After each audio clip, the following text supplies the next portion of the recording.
Alright, I'm at it again today.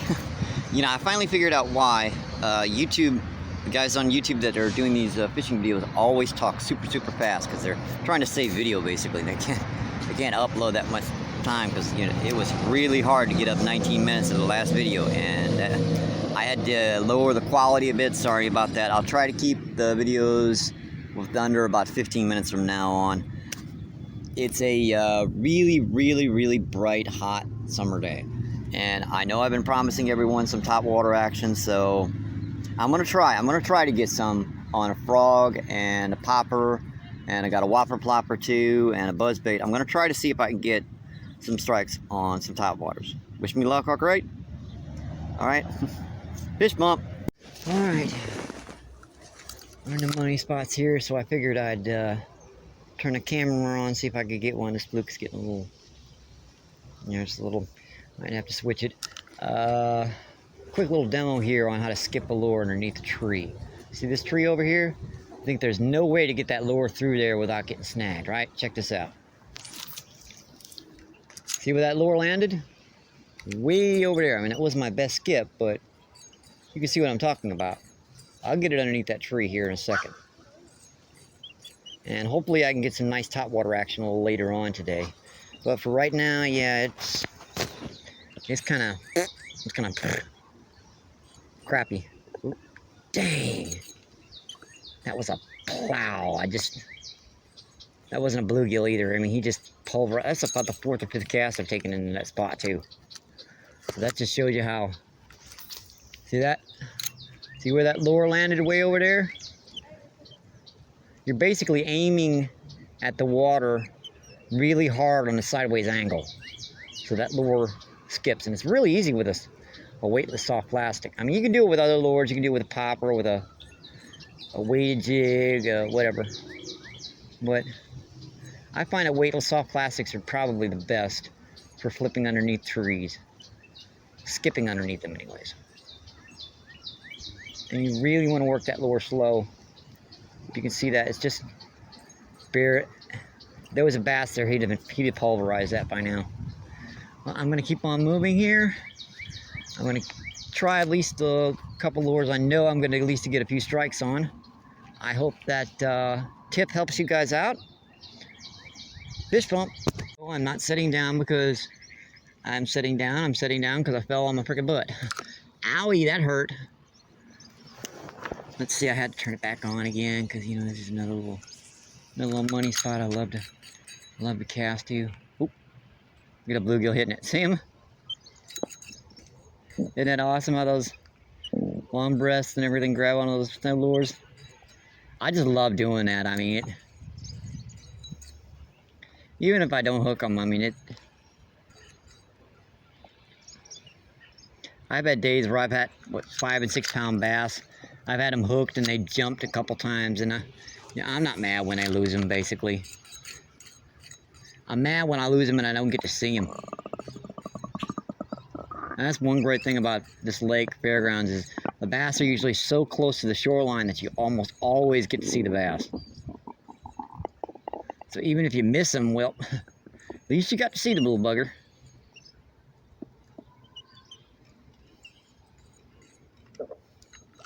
This is definitely going on the video. Ow, my left butt cheek is, woo!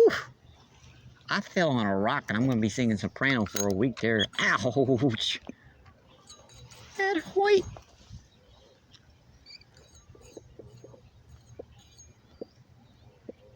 I should put the little popper on here to just show you guys some of my little tricks with poppers. I really need to change my line on that one reel. It's getting so low. Oop. My tech expose failed. That happens sometimes on these flukes. You're jerking them so much they'll pop out on you sometimes. No biggie. Only takes a second to get it re-rigged. And another thing I do about these lighter rods and reels that you see a lot of guys on these YouTube videos, they got the drag set lights so their line doesn't break. Well, when they set the hook, especially on these soft plastics, 50% of the time they miss it. And I figured out a little trick here. See my drag? It's super, super tight. That means when I set that hook, it's gonna be full force. But if it's a big one, look at this. Click, and I can reel backwards. Let's say I got a big one right here, right now, right? I'm working the lure, and I got a big bite, right? Set the hook, it's a big one, Click that real quick, and you can reel backwards. And it just takes a split second. You can always get a decent hard hook set into them. Well, as long as the line's tight. Another little trick for you guys out there in YouTube land. Practice with your back reeling. Because when you're using soft plastics, that will save your life. Believe me, I know. And with a lot of these cheaper reels, the drag kind of fails after about 2 or 3 months anyway, so it's good to know a trick to be able to switch that. See that how tight that drag is? I mean, that line would break before I got it to pull out. Another trick. Hope that helps you out. Yeah, it's definitely getting warm out here, folks. I switched the old craw. I put it on a nice little weighted jig head, but it's failing. It was a used craw. And I finally broke down and put some new line on my reel, so already backlashed once on it.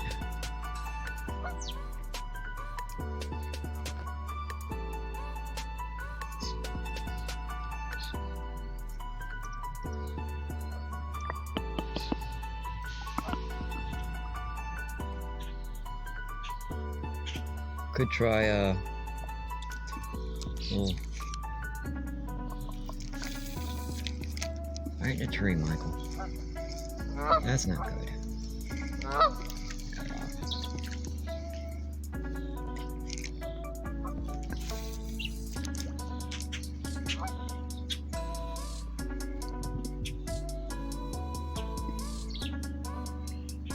Should try the fluke first. See, this weighted thing almost never gets snagged, but when it does, it gets snagged.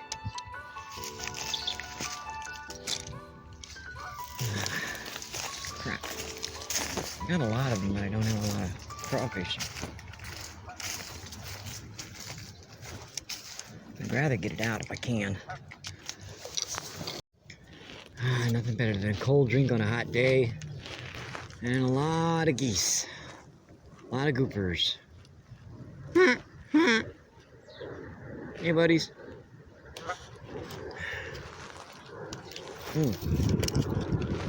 Ice cold. That's where this always happens.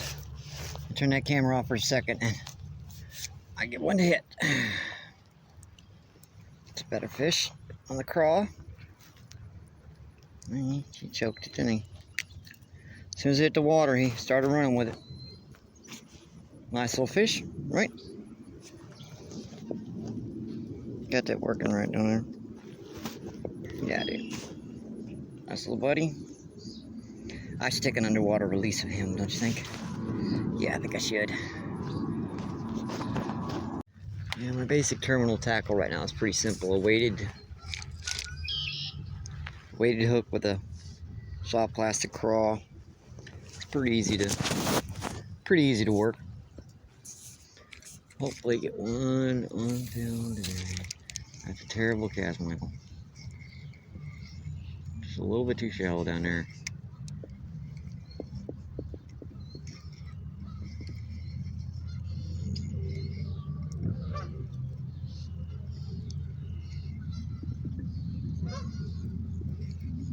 If I keep doing this with the camera, I know I'm going to get one on film.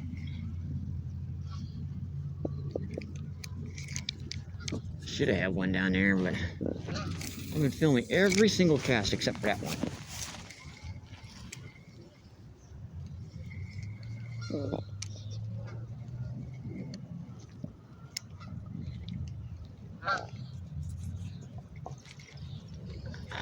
There it goes.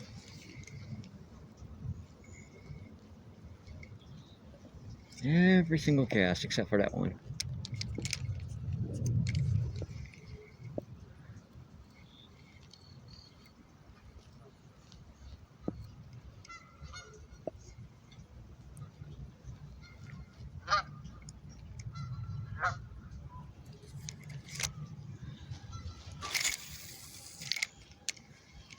There's a new line. It's gotta stretch out a bit.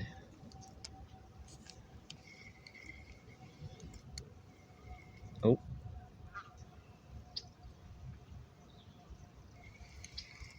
Something picked it up.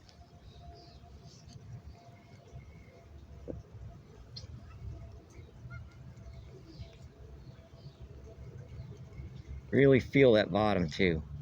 That's one of the benefits of a lighter tip.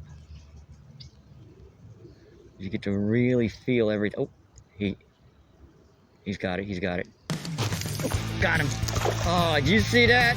Oh man, that was fun. That was on film too. Wow. That was fun. He hit the. I didn't get the hook through it. Yep. I didn't get the hook through it. Oh well. Like I said, I'm not mad. I saw him. He's about a pound. Good little fish.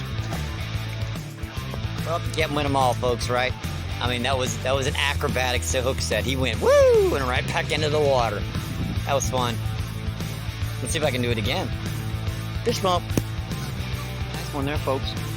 Like I said, about a 2.5, 3 pounder. Camera went off the last second, but I got him. He got stuck in that structure right there. I pulled him right out.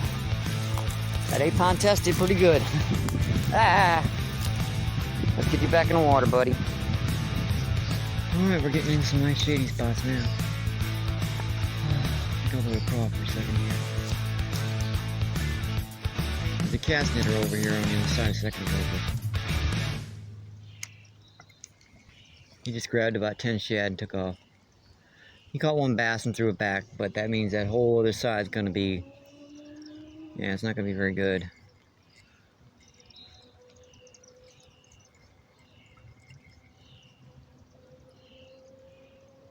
Bass here in this lake, they do not like cast nets. The moment that sucker hits the water, they usually take off. Unless they're on a bed or something. Dang, look at that bass. Look at that bass, look at that bass. Oh, we got it, he got it. I got him. I got him. I got him. I got him.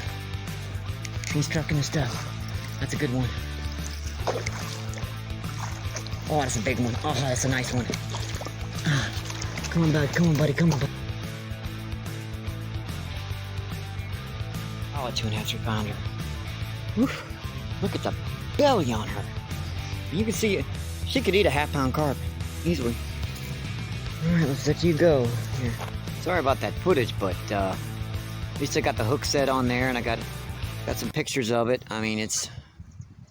I had a hard time because I had to run for that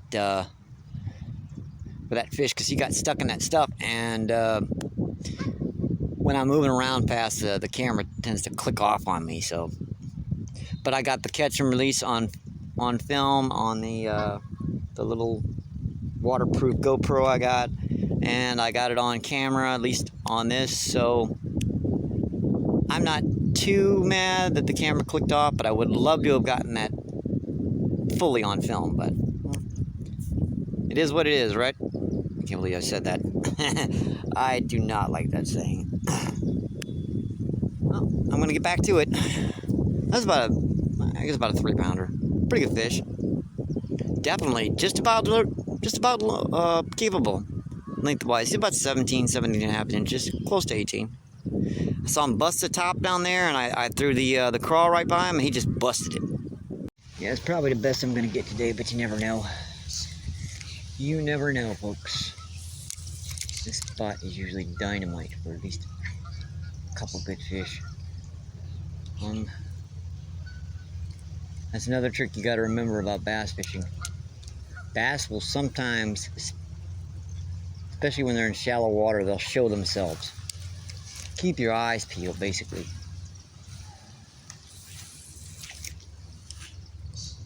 They will definitely bust up the top sometimes. Did not want to do that. Probably a decent one right on the other side of that tree.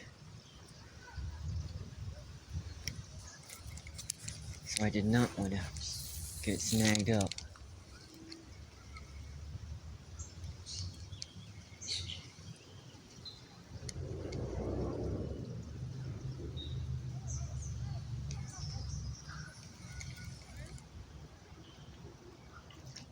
There's a little bluegill.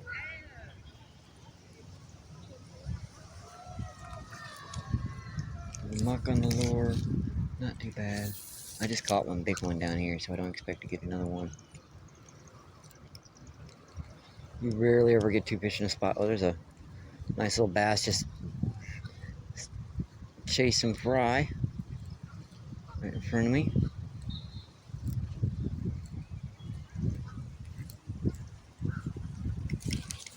This basically perfectly mimics a crawfish trying to run from something.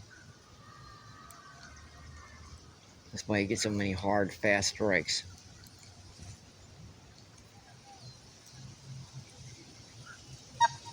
And you can work this lure right on the bottom, essentially, but I would basically like to work it a little better as a, it's almost like a swim bait, basically.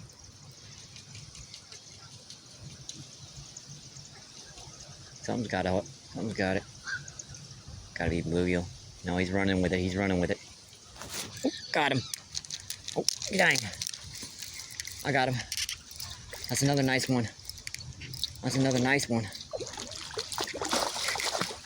Oh, that's even bigger than the last one.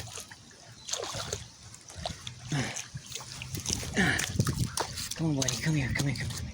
Come here. Come here. Come here. Come here. I just barely got him hooked. He was running with it. He's not as big as the last one, but pulling a muck off of him. It's been a good day so far, folks. Oh, don't get away from me. Not just yet, folks. Not just yet. That's a nice fish, right?